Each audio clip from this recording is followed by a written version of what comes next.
Chef Buck here, and today we're gonna cook up a twice-baked cookie, a biscotti, you know, a hard biscuit. It's like something you'd give your favorite dog, but it's for people. One of the reasons I like it is because it's not like a cookie that you're just gonna sit down. You're not gonna binge eat a bunch of biscotti because it's really something that you want to eat with coffee or hot tea or something. It's a dunkable cookie. I mean, if you make enough of them, you could build a house.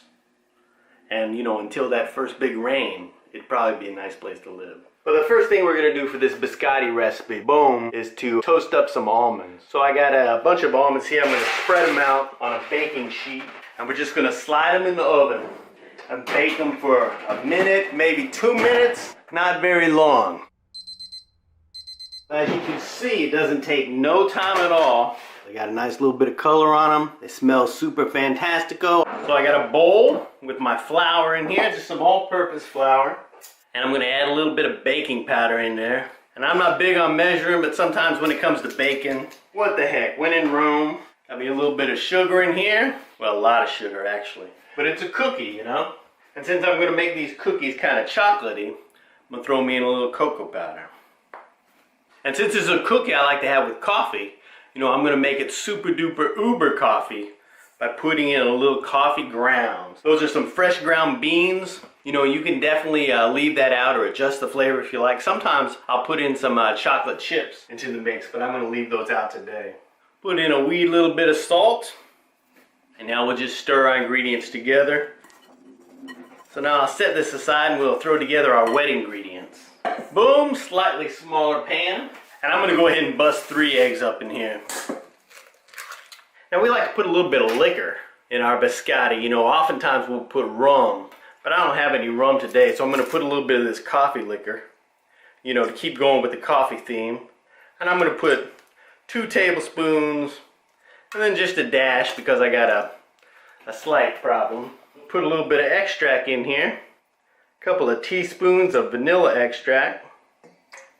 Then a lot of times I'll put a teaspoon of almond extract. But today I'm just going to put a half a teaspoon. Boom. And then a half a teaspoon of coconut extract. We're going to make this a very complex biscotti flavor. Now we'll get these wet ingredients all whisked up. Now we'll just combine our wet and dry ingredients together. Get everything mixed together well. Turn it into a lumpy dough. And if your dough seems a little dry, you can cure that with a little bit of liquor. I mean, that cures most things.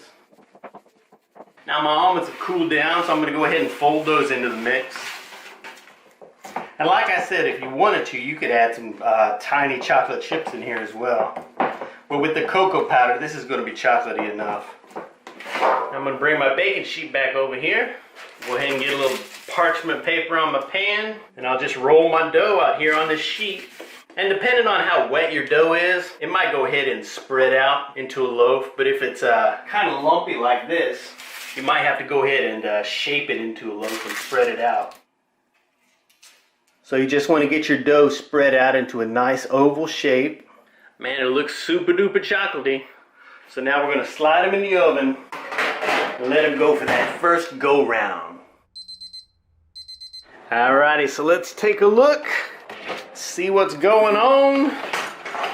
Looks like we got a little bit of crackage going on there, but not too bad. You know, we all can't be beautiful all the time. So it's only been 20 minutes, but it's pretty firm. And I'm gonna go ahead and let it cool down for about 15 minutes, and then we'll slice it and take a look at it.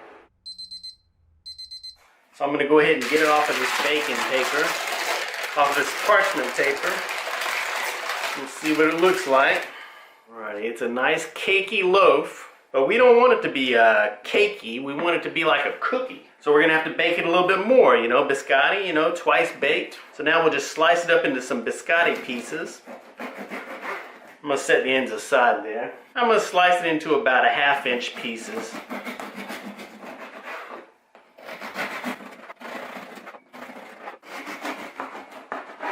Now I'm gonna lay these back out on my baking sheet. Now we've got our biscotti arranged on the pan once again, laid on its side. Now we're just gonna slide it in the oven and let it continue its baking adventure. Take a look at them. mean, it's still a long way from being brick hard. But we'll go ahead and flip them over. Now we'll slide them back in, let them go for another 10 minutes. It's probably had plenty of time. Still feels a little soft. But then they're going to feel that way coming out of the oven. They'll get harder as they sit out here. Chock full of almonds. You know, those sliced almonds going to add a lot of flavor. So I'm just going to let them sit and cool down. You know, you don't want to put them in any kind of container. You don't want to put them in a jar, any kind of sealed container, anything until they're absolutely cooled down. Alrighty, it's the next day. I'm enjoying my cold brew coffee. We got our basil, which is actually our biscotti. Because you can store your biscotti in anything you like, but like I said, just make sure they're totally cooled down before you store them. We've got the chocolate biscotti, we've got the almond biscotti. It's all almond biscotti. But the ones I made yesterday have cocoa powder in them, so they're very chocolatey, although I left the chocolate chips out. But I gotta tell you, that little bit of coffee, that's inspired. Yeah. That is really good. But these are for Dunkin', man. Yeah, biscotti's so easy to make at home. I mean, you know, you don't have that coffee shop experience, but boom, if you put it in a peanut butter jar, it's almost the same thing, because, you know, like when you go into a coffee shop and they pull the biscotti out of the jar and they give it to you and it's like $2 to $3 for a piece of biscotti. But you know, you can make a whole pan of biscotti for just a couple of bucks. You can't muck it up. If you make a cookie and it's hard as a rock, boom, it's a biscotti. But if you want to print this recipe, you can go to myfoodchannel.com. Definitely give it a go and let us know what you think. Thanks for watching and subscribing and thumbsing up. We'll see you in the future. Bye-bye.